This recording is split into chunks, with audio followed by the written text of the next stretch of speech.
But we were a stable force, just as the YMCA. It was definitely a hub. It was a center that you saw people going in and out all the time.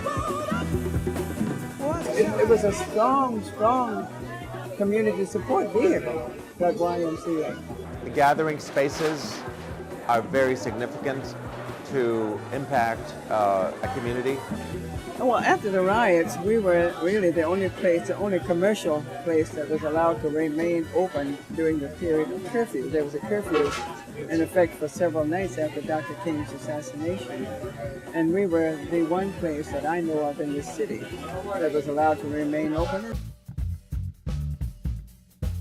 I think restaurants, I think certainly YMCAs and community centers like that are very significant in how they impact a community, how they become sort of markers in a sense in that community to try to remind people and really kind of pull out from underneath the surface, underneath the ground, the spirits and the culture and the history that's been buried underneath. I think this neighborhood will always be remembered as a wonderful Black Broadway, as the American, as an affluent area for African Americans. The culture, I think, will become history because we're not together as we were at that time. I mean, you have to realize we were segregated. We didn't go to the restaurants downtown or the movies or any of the clubs. We were here in this community. This was the epicenter for that. The SNCC office was around the corner from here. This was the center where lots of stuff was bubbling underneath the surface that ended up exploding in many, many ways and going throughout the country. This was the area. I was like 21 years old when I came here, right out of, I worked at Industrial Bank of Washington, which was the only minority bank in the city at the time. When my family first moved here in 1966, we came from Iraq, seeing lots and lots of changes take place in this area.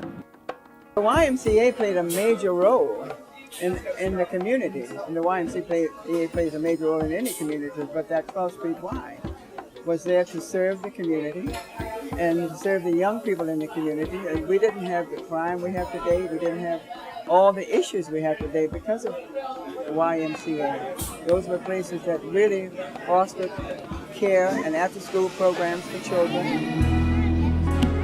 You felt safe and comfortable when you were in there. There was never any activity that you felt unsafe or uncomfortable when you were in there. It was really that safe haven.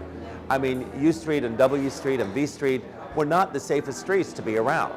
But yet, I think the YMCA did provide that space where people, young people, were able to go in there and feel a sense of comfort. There was even a guy there, I remember, who was actually very close to many of the young people there, where he just gave you advice. It was like having a grandfather on site at all times, you know, where he gave you lots of information about what's going on, gave you advice about things. It was really a remarkable place. The YMCA is a must. I'm just absolutely excited about the new structure. I think you need a bigger, better YMCA to facilitate our community